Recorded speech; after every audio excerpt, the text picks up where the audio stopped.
Yes, this week's Flying the Queensland Flag is a man who took Australian sport to a new level because he's part of Australian sporting folklore.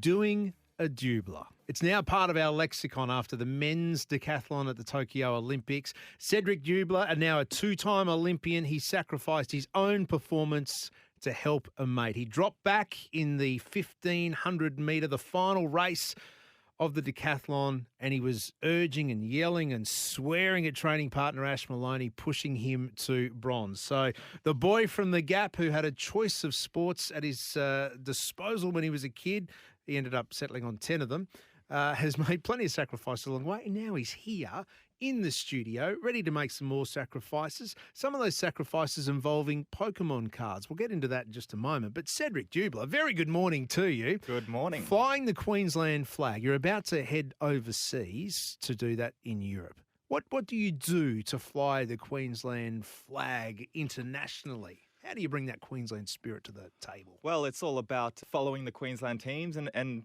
more specifically the Brisbane teams. This weekend we're going to the AFL at the Gabba. Oh, nice. Yeah, Lions versus Bombers. Yeah. My coach is a big Bombers fan. Oh, and, that's unfortunate. Most of the squad is a Lions fan, Yeah. except for all the suck-ups that want to get out of a few reps on Saturday or maybe next week. So, that one's going to be really good.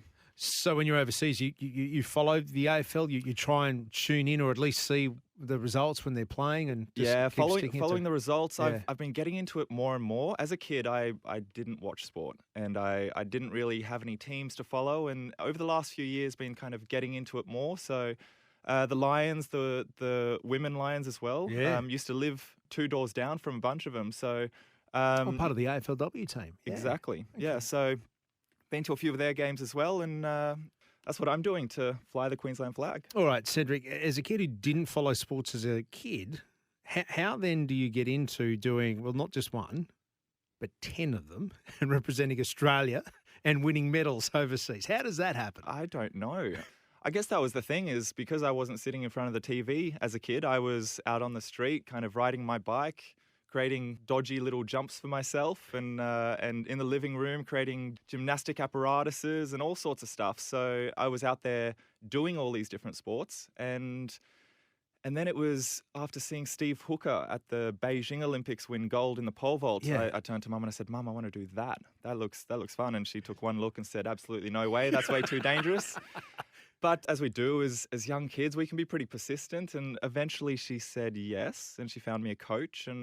And then a few years later, I had another coach that said, like, you've done all these events, you've done little athletics, you've learnt to hurdle, and now you're doing pole vault. Come try a decathlon. And I had no idea what it was, but, I did my first. And that coach took me on to Olympics, 3 World Championships, a few Commonwealth Games. So he's been in my corner and helping me for a long time. Outstanding stuff. So 8th in the world at the last World Titles in Oregon. That was last year. It was a crazy year last year, which we'll get into in just a moment because you are about to jump on a plane to represent us at the World Titles again this year, coming up in Budapest in August. Before we get there, though, yesterday morning, drug test, is that right? Yeah. Okay, so and you're there you're looking really like, oh, where's this going? But this is a fascinating insight, I think, into what we as mere mortals have no idea about. But tell us about your morning yesterday when the drug testers came knocking on the door.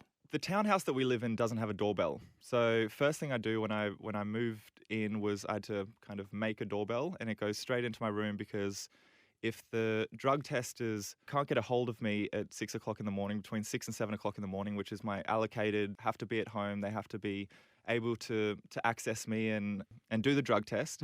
Yeah, they need to be able to do that. So I had to, put in a doorbell, and at 6:15 yesterday morning, the doorbell goes off, and there's only one person ringing the doorbell at that time of the morning. So, slowly got up, and I took my time this time because about a week before leaving for the World Championships last year, they rang the doorbell, and I hurried down the stairs, and I actually fell down a flight of stairs and kind of hurt my shoulder a little bit. And then there's a second flight of stairs, and I kind of, got up. I was in a little bit of shock and accidentally fell down the second set of stairs and knocked myself out and woke up at the bottom.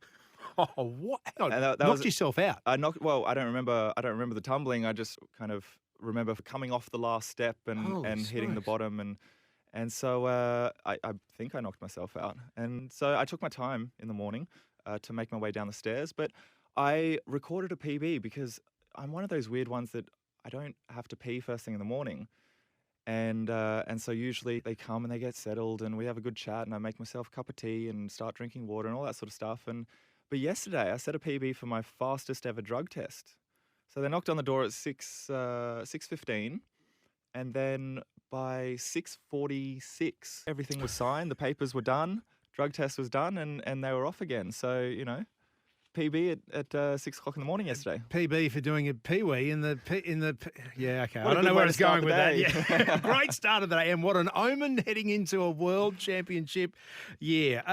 You are packing your bags heading to Europe next week. Yep. There's a big meet in Austria, isn't there? Yeah, it's the biggest multi-event competition in the world. So pretty much it's in this tiny little town called Götzis in Austria. There's probably, the population's like maybe 5,000 people, and I reckon there's at least that come to the track. So, everyone from neighbouring towns come to the track just for a multi-event competition. So a decathlon and a heptathlon. And it's the top usually, 30, 32 athletes in the world, and everyone is looking to open their competition season there. So heading over there, I'm joined by a few Australians as well. Ash Maloney, who's obviously the Olympic bronze medalist. He'll be looking for a good score over there. Dan Golubovich, who's training partner of mine, he's looking for a good score as well. Silver medal at Commonwealth Games with you, along with your bronze. He beat me. Yeah. So I'm looking to get back on top. Cedric, I want to get into the logistics of this. This is the stuff that also fascinates me. Yeah. You've got a lot of gear to take. I do. Yeah, I mean, there's the stuff you throw, there's the stuff that you jump with. Yep. Poles. How do you get poles on a plane? Yeah, it's a logistical nightmare. We rock up to the airport and we beg the airline is nice and easy. And usually the first thing they say is, that's not going to fit on the plane. How many are you taking? I take 7 poles, fits in a tube, maybe 16 centimetres in diameter. How long? 5 meters. That's the issue. That's the issue, because every airline policy says nothing over 3 meters. And you rock up with 5 meters, a 5 meter long bag, and they say, nah, that's not making it. And then you have to come in confident and you say, no, like it definitely fits. I've never had issues. You make some calls and all that sort of stuff. But it's becoming a lot harder with planes kind of going to the container loading system, where they put on the big containers full of luggage rather than just throwing in individual pieces of luggage on the plane. So that's becoming a little bit trickier now. And then obviously there's the excess luggage cost, which going to Europe can be upwards of $100 per kilo. So that's $3,000 every time we jump on a plane.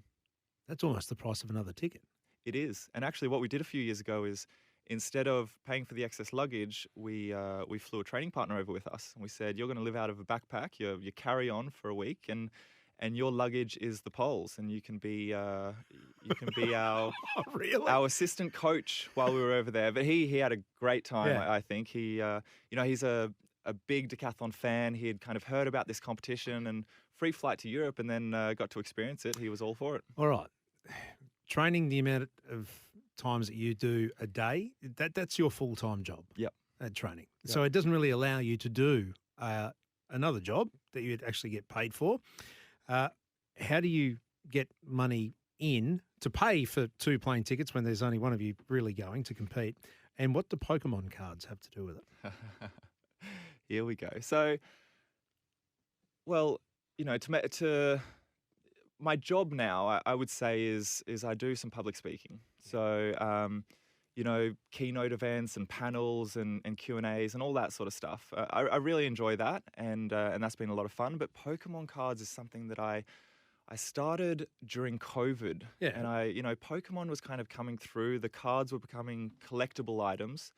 And so I started kind of flipping them and going and finding people's collections and sending them off to get graded and authenticated. And then I'd put them into collections, and that's how I was making money during COVID.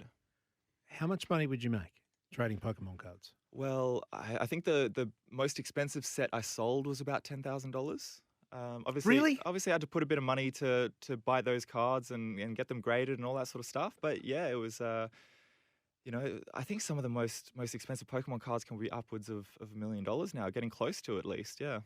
for one card. This was 16 cards for 10 grand, but it was a lot of fun. Did a lot of research. The things our Olympic athletes have to do to get around and travel and train and just compete to do what they do and then try and bring us glory every 4 years or so.